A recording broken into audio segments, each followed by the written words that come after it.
Kita berjumpa lagi di dalam eksposisi surat Yakobus. Kita terakhir sudah membicarakan mengenai apa yang Alkitab katakan mengenai orang-orang kaya yang tidak takut akan Tuhan, yang hidup tanpa Tuhan.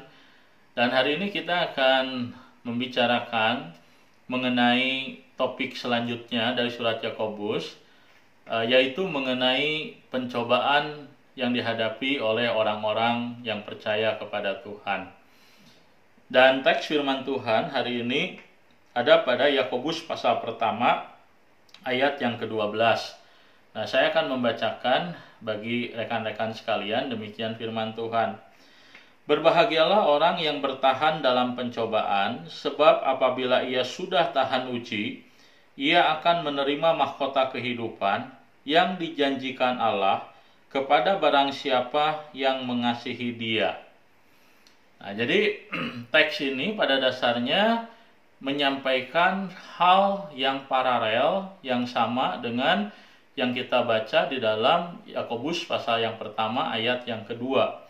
Nah, jadi jikalau dalam Yakobus pertama ayat yang kedua dikatakan, saudara-saudaraku, anggaplah sebagai suatu kebahagiaan. Nah, sekarang Yakobus berkata, berbahagialah. Nah, berbahagialah orang yang bertahan dalam pencobaan. Nah, jadi Yakobus menegaskan ulang bahwa orang-orang percaya bisa mengalami pencobaan. Nah, dan pencobaan tentu yang dimaksudkan di sini adalah ujian iman. Orang percaya bisa mengalami penderitaan, misalnya saja sakit yang dia alami, kematian orang-orang yang kita kasihi, ataupun kehilangan pekerjaan karena iman, hidup menderita oleh karena kesetiaan kepada Tuhan.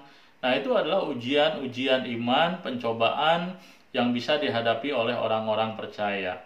Dan di dalam Yakobus pasal yang kedua dan sampai pasal pertama ayat kedua dan ketiga dikatakan bahwa orang-orang percaya yang menghadapi ujian iman, mereka harus berbahagia. Kenapa? Karena mereka tahu bahwa ujian iman akan menghasilkan ketekunan. Dan di dalam ayat yang ke-12 ini Yakobus dia mengatakan bahwa orang yang berhadapan dengan pencobaan dan kemudian dia bertahan, artinya dia memiliki ketekunan, dia tidak menyerah, dia tidak menyangkali Tuhan, dia tidak kecewa kepada Tuhan, dia survive. Dikatakan oleh Yakobus bahwa dia harus berbahagia. Nah, kenapa dia harus berbahagia? Nah, alasannya tentu ada dua. Yang pertama adalah karena di dalam dunia ini dia sudah terbukti bahwa dia adalah orang yang betul-betul percaya kepada Tuhan. Buktinya adalah dia bertahan dalam pencobaan. Nah, tetapi Yakobus sekarang dia ingin berbicara bukan hanya mengenai apa yang orang percaya alami di dunia ini, tetapi apa yang orang percaya akan alami kemudian ketika orang percaya setia mengikut Tuhan, bertahan di tengah-tengah segala kesulitan dan pergumulan hidupnya. Alkitab berkata, apabila ia sudah tahan uji, artinya bertahan sampai akhir, mungkin sampai dia menang atau sampai dia meninggal dunia, dia tetap bertahan dalam imannya kepada Tuhan. Dikatakan bahwa orang tersebut akan menerima mahkota kehidupan. Nah, ini menarik sekali karena Alkitab menggunakan istilah mahkota. Nah, di dalam Alkitab, waktu kita berbicara mengenai mahkota, nah mahkota ini adalah tanda sebuah kemuliaan. Tanda daripada kalau seseorang itu menang, maka orang tersebut diberikan mahkota sebagai sebuah simbol, sebagai sebuah tanda bahwa orang tersebut layak menerima penghargaan dari Tuhan. Nah, jadi di dalam dunia abad pertama Masehi, mereka mengenal ada sebuah perlombaan yang kita juga sebut sekarang, kita kenal juga terminologinya, namanya Olimpiade. Di mana orang-orang di sana berlomba, orang di sana berjuang, dan orang yang menang diberikan mahkota. Nah, jadi mahkota adalah sebuah tanda, sebuah penghargaan, sebuah pengakuan dari Tuhan, ya, bahwa kita adalah orang-orang yang memang terbukti bahwa kita adalah orang-orang yang adalah milik Tuhan, adalah umat Tuhan, oleh karena daya tahan kita, kesetiaan kita dalam mengikut Tuhan. Hanya yang menarik adalah Jikalau dalam dunia kuno, orang yang ikut perlombaan, mereka diberikan mahkota dari daun, diberikan oleh kaisar misalnya. Tetapi di dalam Alkitab, dalam surat Yakobus dikatakan bahwa orang percaya akan menerima mahkota kehidupan. Nah, jadi istilah mahkota kehidupan tentu mengingatkan kepada kita mengenai apa? Mengenai kualitas dari kehidupan yang manusia mengalami kehilangan ketika manusia jatuh dalam dosa. Kita barangkali ingat dengan gambaran dalam kitab Kejadian, waktu Alkitab mengatakan bahwa di sana ada dua pohon kehidupan dan pohon kehidupan dan pengetahuan yang baik dan yang jahat. Nah, ketika manusia memilih memakan buah pengetahuan yang baik dan yang jahat, berarti manusia kehilangan kesempatan untuk menikmati buah daripada pohon kehidupan. Dan buah daripada pohon kehidupan adalah gambaran mengenai kehidupan kekal yang manusia akan alami bersama dengan Tuhan. Nah, jadi sejak manusia jatuh dalam dosa, manusia kehilangan kehidupan. Dan sekarang Yakobus menegaskan hal yang sama walaupun dalam penggambaran yang berbeda. Dia berkata bahwa orang percaya ketika dia tekun di dalam menjalani ujian imannya dan dia menang, maka Tuhan akan mengaruniakan kepada dia mahkota kehidupan. Nah, ini adalah sebuah penghargaan, ini adalah sebuah pengakuan dari Tuhan bahwa kita adalah orang yang betul-betul layak menerima kehidupan yang kekal dari Tuhan.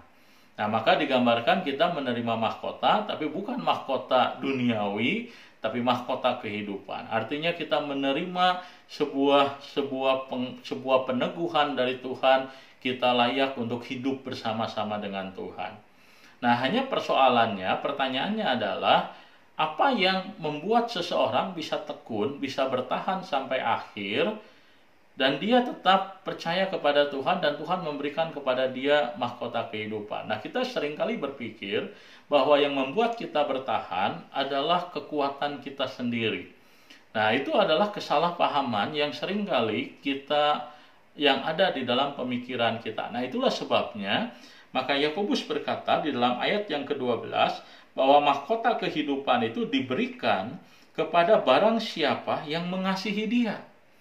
Nah, jadi Yakobus dia menolong kita mengerti bahwa sumber kekuatan di dalam seseorang mengikut Tuhan adalah kasih dia kepada Tuhan. Kasih kepada Tuhan inilah yang akan menghasilkan kekuatan yang membuat orang tersebut mengikut Tuhan dengan setia. Nah, ini hal yang penting untuk kita pikirkan. Kenapa? Karena kita seringkali berpikir bahwa cara terbaik untuk membuat kita setia mengikut Tuhan adalah kita selalu membayangkan upah yang kita akan terima, yaitu sorga. Nah, kalau kita menjadi orang Kristen yang seperti ini, kita sesungguhnya bukan menjadi orang yang mengikut Tuhan dengan motivasi yang benar, tapi dengan motivasi yang salah, ingin mendapatkan upah. Atau orang tertentu barangkali supaya bisa setia mengikut Tuhan, menakut-nakuti dirinya dengan ancaman neraka. Dan ini pun juga adalah motivasi yang salah di dalam mengikut Tuhan. Dan Yakobus hari ini, dia berkata bahwa mahkota kehidupan itu yang kita akan dapatkan jikalau kita setia dalam mengikut Tuhan, itu diberikan bukan kepada orang yang mengandalkan diri sendiri, tetapi diberikan kepada orang yang mengasihi Tuhan. Dan ini hal yang menarik karena Yakobus di dalam pasal yang pertama ayat 1, ayat 2, 3, dan 4 dia berbicara mengenai iman sebagai kunci daripada kemenangan orang percaya melewati ujian iman. Tetapi Yakobus di dalam ayat yang ke-12 dia berbicara mengenai kasih kepada Tuhan. Nah, apakah ini dua hal yang berbeda? Maka jawabannya tidak. Mengapa demikian? Karena iman dan kasih kepada Tuhan adalah dua hal yang tidak bisa dipisahkan. Seseorang beriman, seseorang percaya kepada Tuhan, menyerahkan hidup kepada Tuhan adalah karena dia mengasihi Tuhan. Sama seperti seorang suami, dia menyerahkan hidupnya kepada istrinya karena apa? Karena takut kepada istrinya? Bukan. Untuk mendapatkan sesuatu dari istrinya? Bukan. Tapi karena dia mengasihi istrinya. Hal yang sama berlaku dengan istri kepada suami. Nah, itulah iman. Iman, penyerahan diri seseorang kepada Tuhan dan kasih orang tersebut kepada Tuhan adalah dua hal yang harus ada dalam kehidupan orang percaya. Kiranya apa yang kita pelajari hari ini dari surat Yakobus menjadi berkat bagi pendengar sekalian. Tuhan memberkati.